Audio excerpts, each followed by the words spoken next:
Hello കൂട്ടുകാരെ, ഞാൻ Mercy Mathew. ഞാൻ അച്ചാറിന്റെ ഒരു റെസിപ്പി അയച്ചു തരണം എന്ന് കഴിഞ്ഞ പ്രാവശ്യം ഞാൻ ബീറ്റ്റൂട്ടിന്റെ അച്ചാർ ഓണസദ്യക്ക് വേണ്ടി ഉണ്ടാക്കിക്കൊണ്ട് പോയപ്പം ഞാൻ അതിന്റെ വീഡിയോ ഇട്ടായിരുന്നല്ലോ. അപ്പൊ കുറെ പേര് എൻ്റെ അടുത്ത് പറഞ്ഞായിരുന്നു അച്ചാറിന്റെ റെസിപ്പി അയച്ചു തരണമെന്ന്. പക്ഷെ ഞാൻ അത് കഴിഞ്ഞിട്ട് അച്ചാറൊന്നും ഉണ്ടാക്കാത്തതുകൊണ്ടാണ് ഞാൻ അതിന്റെ വീഡിയോ കാണിക്കാത്തത്. ഇപ്പൊ ഞാൻ ഇന്നൊരു അച്ചാർ ഇടാൻ പോവാണ്. അപ്പൊ ഞാൻ വിചാരിച്ചു നിങ്ങൾക്ക് അതിന്റെ റെസിപ്പി എന്താണെന്നുള്ളത് കാണിച്ചു തരാമെന്ന്.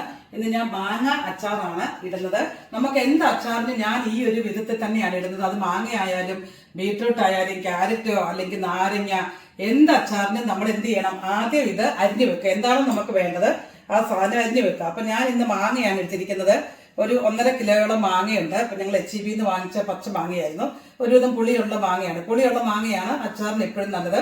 പഴുത്തു പോയ മാങ്ങ ഒരിക്കലും നമ്മൾ എടുക്കാൻ പാടില്ല. അപ്പൊ നമ്മൾ മാങ്ങേനെ നല്ലപോലെ കഴുകി അതിന്റെ വെള്ളം എല്ലാം കളഞ്ഞ് ഉണക്കിയെടുക്കണം. തുണി കൊണ്ട് തുടച്ച് ഉണക്കിയതിന് ശേഷം അതിനെ പൊളി ചെറുതായിട്ട് കട്ട് ചെയ്യുക. നമ്മൾ മെഷീനിലൊക്കെ കട്ട് ചെയ്യാതെ കൈകൊണ്ട് തന്നെ കട്ട് ചെയ്യുന്നതാണ് നമുക്ക് രുചി കൂടുതലുള്ളത്. മെഷീനെ കട്ട് ചെയ്ത് കഴിഞ്ഞാൽ ചിലപ്പോൾ അത് കൂടുതൽ ചെറുതായിട്ട് മുറിഞ്ഞു പോകും. അപ്പം നമുക്ക് അത്ര രസം ഉണ്ടാവില്ല ഈ അച്ചാർ കൂട്ടുന്ന സമയത്ത്. ഞാനിത് കൈകൊണ്ട് തന്നെ കട്ടിംഗ് പ്ലേറ്റ് വെച്ച് അരിഞ്ഞ മാങ്ങയാണ്. അതിനുശേഷം ഞാൻ ഈ മാങ്ങയ്ക്കകത്തോട്ട് കുറച്ച് മുളക് പൊടിയും ആവശ്യത്തിന് ഉപ്പും ഇട്ട് വെച്ചു. ഇതിപ്പോൾ ഒരു 3 മണിക്കൂറായിട്ട് ഞാനിത് ഇട്ട് വെച്ചിരിക്കുകയാണ് ഗൈസ്. അപ്പോൾ ഒരു 3 മണിക്കൂറിന് മുമ്പ് നമ്മൾ ഇതെല്ലാം ഇട്ട് വെച്ചാൽ ഇത് നല്ലപോലെ അതിൽ പിടിച്ചു വരും. അതിനുശേഷം പിന്നെ നമുക്ക് അച്ചാറിന് വേണ്ട ചേരുവകൾ എന്തൊക്കെയാണ് ഞാൻ പറഞ്ഞുതരാം. ഇഞ്ചി വേണം, ചെറുതായിട്ട് നമ്മൾ അരിഞ്ഞ ഇഞ്ചി, അതുപോലെ തന്നെ വെളുത്തുള്ളി, പിന്നെ കുറച്ച് കറിവേപ്പില, അത് ഫ്രഷ് ആയിട്ടുള്ള കിട്ടുവാണെങ്കിൽ ഏറ്റവും നല്ല അതാണ്. പിന്നെ കുറച്ച് കായത്തിൻ്റെ പൊടി വേണം, കുറച്ച് ഉലുവാപ്പൊടി വേണം. പിന്നെ നമുക്ക് വേണ്ടത് മെയിനായിട്ട് വേണ്ടത് കാശ്മീരി ചില്ലി പൗഡറാണ്. ഇനി എരിവ് ഒത്തിരി ഇഷ്ടമുള്ളവർക്കാണെങ്കിൽ നമ്മൾ സാധാ എരിവുള്ള മുളക് പൊടി എടുക്കാം. ഞാനിവിടെ സാധാരണ ഞങ്ങളുടെ വീട്ടിൽ ആർക്കും അത്ര എരിവ് താല്പര്യമില്ല, അതുകൊണ്ട് ഞാൻ കാശ്മീരി ചില്ലി പൗഡറാണ് ഉപയോഗിക്കുന്നത്. പിന്നെ നമുക്ക് വേണ്ടത് അല്പം കടുകാണ്.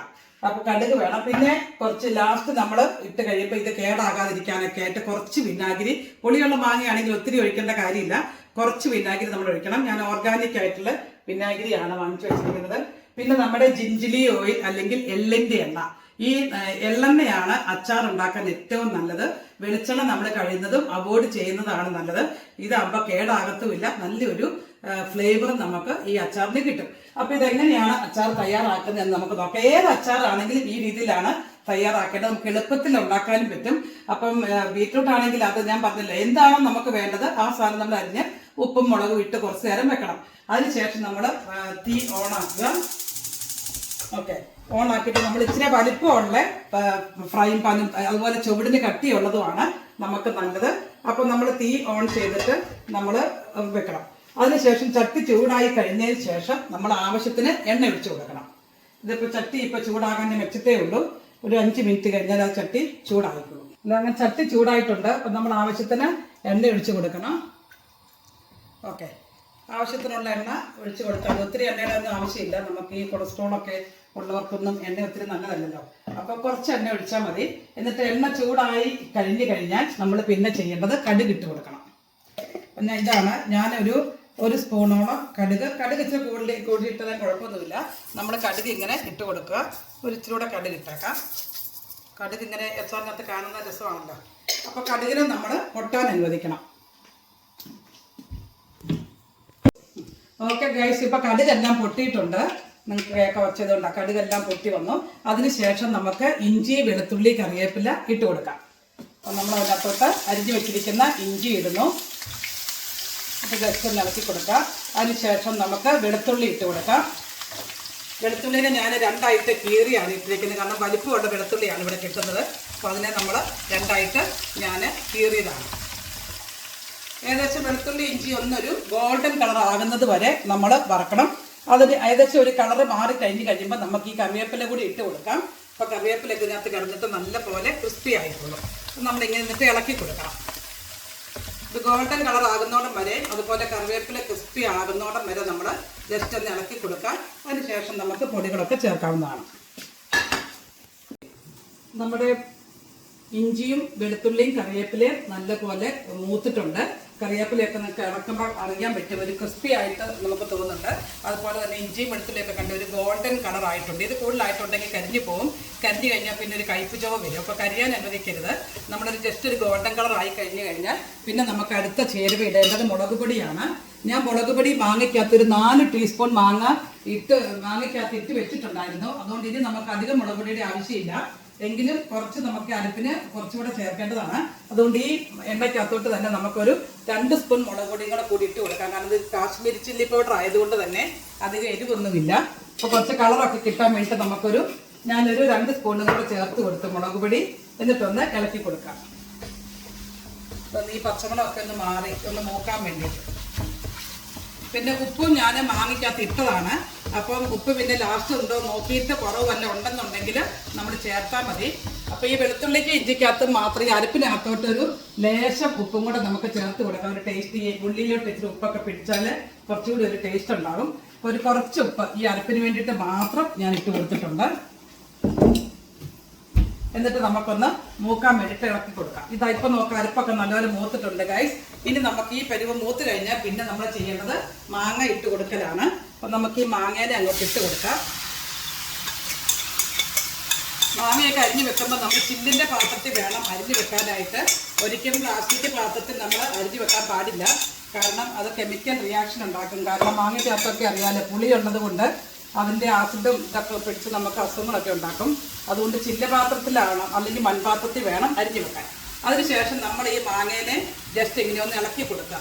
നമ്മുടെ ഇതെല്ലാം പിടിക്കാനായിട്ട് നമ്മുടെ ഇഞ്ചിയും വെളുത്തുള്ളിയും കറിവേപ്പിലൊക്കെ നമ്മൾ ഇട്ടിട്ടുണ്ടല്ലോ, മുളക് പൊടിയൊക്കെ, അതൊക്കെ ആയിട്ട് ജസ്റ്റ് ഒന്ന് നമ്മൾ അരപ്പെല്ലാം കൂടി ഇതിലോട്ട് പിടിക്കാൻ രീതിയിൽ ഇളക്കി കൊടുക്കുക. ഒത്തിരി നമ്മൾ വേവിക്കേണ്ട കാര്യമില്ല. നമുക്കൊരു ക്രിസ്പി ആയിട്ട് ഇരിക്കുന്നതാണ് നല്ലത്. മാങ്ങ ഒത്തിരി വെന്ത് പോയി കഴിഞ്ഞാൽ ഒരു ടേസ്റ്റ് ഇല്ല. അപ്പം ഞാൻ എപ്പോഴും ഒരുവിധം അച്ചാറുകളെല്ലാം തന്നെ ഒത്തിരി അങ്ങ് വേവിക്കാറില്ല. അപ്പം നമ്മൾ അച്ചാർ കൂട്ടുമ്പോൾ നമുക്ക് ഇപ്പോൾ ആപ്പിൾ അച്ചാറാണെങ്കിലും ഞാൻ ഈ രീതിയിലാണ് ഉണ്ടാക്കുന്നത്. അത് ഇതുപോലെ ജസ്റ്റ് വേവിക്കാതെ ഒന്നിങ്ങനെ ഒരു 10 മിനിറ്റ് ഒന്ന് അടുക്കളയിൽ വെക്കത്തേ ഉള്ളൂ. അപ്പം നമുക്കതിന് ശേഷം നമുക്ക് ഇതിനകത്തിട്ട് കുറച്ച് വിനാഗിരി ഒഴിച്ചു കൊടുക്കാം. വിനാഗിരി ഞാൻ പറഞ്ഞില്ല, പുളിയുള്ള മാങ്ങയാകുമ്പോൾ ഒത്തിരി വിനാഗിരി ആവശ്യമില്ല. എങ്കിലും നമ്മളൊരു പ്രിസർവേറ്റീവായിട്ട് അച്ചാർ കേട് വരാതിരിക്കാനൊക്കെ ആയിട്ട് നമ്മൾ കുറച്ച് വിനാഗിരിയും കൂടെ നമുക്ക് ചേർത്ത് കൊടുക്കാം. നമ്മളിങ്ങനെ ഇട്ട് കൊടുക്കാം. ഞാനൊരു 2 തവി വിനാഗിരി ഇതിനകത്ത് ഒഴിക്കുന്നുണ്ട്. കാരണം പുളിയുള്ള മാങ്ങ ആയതുകൊണ്ട് 2 തവിയുടെ ആവശ്യമുള്ളൂ. അവിടെ ഒത്തിരി പുളി ആയിട്ടുണ്ടെങ്കിൽ നമുക്ക് അസിഡിറ്റി ഒക്കെ ഉണ്ടാവും. എന്നിട്ട് നമ്മൾ വീണ്ടും ഒന്ന് ഇളക്കി കൊടുക്കാം.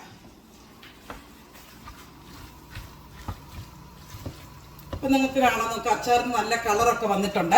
അപ്പോൾ നല്ലൊരു സ്മെല്ലൊക്കെ ഉണ്ട്. ഇനി നമ്മൾ ചെയ്യേണ്ടത് ഇതിനകത്തോട്ട് നമ്മൾ വറുത്ത് പൊടിച്ച് വെച്ചിരിക്കുന്ന കായവും ഉലുവാപ്പൊടിയും ഉണ്ട്. നമ്മൾ അതും കൂടെ ഇതിനകത്തോട്ട് ചേർത്ത് കൊടുക്കണം. 2 വറുത്ത് പൊടിച്ചതായിട്ട് പിന്നെ നമുക്ക് വേവിക്കേണ്ട ആവശ്യമില്ല.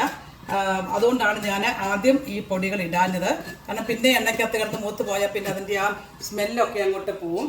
അതുകൊണ്ട് നമുക്ക് പിന്നെ ലാസ്റ്റ് ഇട്ട് കൊടുത്താൽ മതി. ഒരു ഫ്ലേവറിന് വേണ്ടിയിട്ടാണ് നമ്മൾ കായമൊക്കെ ചേർത്ത് കൊടുക്കുന്നത്. അച്ചാറിന് ഒരിക്കലും ഞാൻ അച്ചാർ പൊടി ഉപയോഗിക്കാറില്ല. മുളക് പൊടിയും കായവും ഉലുവപ്പൊടിയും ചേർത്ത് കഴിഞ്ഞാൽ തന്നെ നമ്മുടെ അച്ചാർ റെഡി ആയിക്കോളും. അച്ചാർ പൊടിയുടെ ഇൻഗ്രീഡിയൻസ് എന്ന് പറയുന്നതും ഈ ഉലുവായും കായവും മുളക് പൊടിയാണ്. അതാണ്. അപ്പം നമുക്ക് പിന്നെ കടയിൽ നിന്ന് റെഡിമെയ്ഡായിട്ട് മേടിക്കേണ്ട കാര്യമില്ല. നമ്മുടെ കയ്യിലുള്ള മുളക് പൊടി തന്നെ നമുക്ക് ഇട്ട് അതിൻ്റെ കൂടെ ഉലുവായും കായവും ഒക്കെ ചേർത്താൽ മതി. ഇപ്പം നിങ്ങൾക്ക് കാണാം, ഒരു ആവി വന്നു. ഈ ഒരു പരുവായി കഴിഞ്ഞാൽ നമുക്ക് തീ ഓഫ് ചെയ്യാം.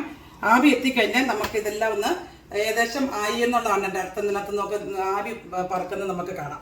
തിളപ്പിച്ച് ഒത്തിരി നേരം പിന്നെ ആവി വന്നു കഴിഞ്ഞാൽ ഒത്തിരി നേരം പിന്നെ അടുപ്പിൽ വെക്കേണ്ട കാര്യമില്ല. അത് കഴിഞ്ഞിട്ട് നമ്മൾ തണുത്ത് കഴിയുമ്പോൾ നമ്മൾ ചില്ലിൻ്റെ ഭരണിക്കകത്ത് തന്നെ നമുക്കിട്ട് വെക്കാം. അത് കഴിഞ്ഞിട്ട് നമുക്ക് ആവശ്യാനുസരണം എടുത്ത് ഉപയോഗിക്കാവുന്നതാണ്. ഇത് നമുക്കൊരു 2-3 മാസം വരെ നമ്മൾ എയർ ടൈറ്റ് ആയിട്ടുള്ള ഭരണിക്കകത്ത് അടച്ചു വെച്ചാൽ ഇത് കേടൊന്നും ആകത്തില്ല. പക്ഷെ നമ്മൾ വൺസ് ഒന്ന് സ്പൂൺ ഇട്ട് എടുത്ത് തുടങ്ങിയാൽ പിന്നെ പെട്ടെന്ന് കേടാകും. അപ്പോൾ അതുകൊണ്ട് നമ്മൾ ചെറിയ പാത്രത്തിലോട്ട് ഇട്ട് വെച്ചിട്ട് ആ പാത്രത്തിൽ റീഫില്ല് ചെയ്തെടുക്കുന്നതായിരിക്കും എപ്പോഴും അച്ചാർ എടുക്കുന്നത് നല്ലത്. അല്ലെങ്കിൽ നമ്മൾ കുറച്ചെടുത്തോ പിന്നെ അത് ബാക്കി വെച്ച് കഴിഞ്ഞാൽ പിന്നെ അത് കേടാകാൻ ചാൻസ് ഉണ്ട്. അപ്പം നമ്മൾ ചെറിയ പാത്രത്തിൽ എടുത്ത് വെക്കുക, എന്നിട്ട് റീഫില്ല് ചെയ്തെടുത്ത് ഉപയോഗിക്കാം. അപ്പം ഇതാണ് ഗൈസ് എൻ്റെ അച്ചാർ. അപ്പം നമുക്ക് ഇതിനൊന്ന് ടേസ്റ്റ് ചെയ്ത് നോക്കാം ഉപ്പൊക്കെ ഉണ്ടോയെന്നുള്ളത്. ഉപ്പൊക്കെ ഇല്ലെങ്കിൽ പിന്നെ നമുക്ക് ആവശ്യത്തിന് ഇട്ട് കൊടുക്കാൻ മതിയല്ലോ. ഞാനൊരു കുറച്ചെടുത്തൊന്ന് ടേസ്റ്റ് ചെയ്യാൻ പോവാണ്.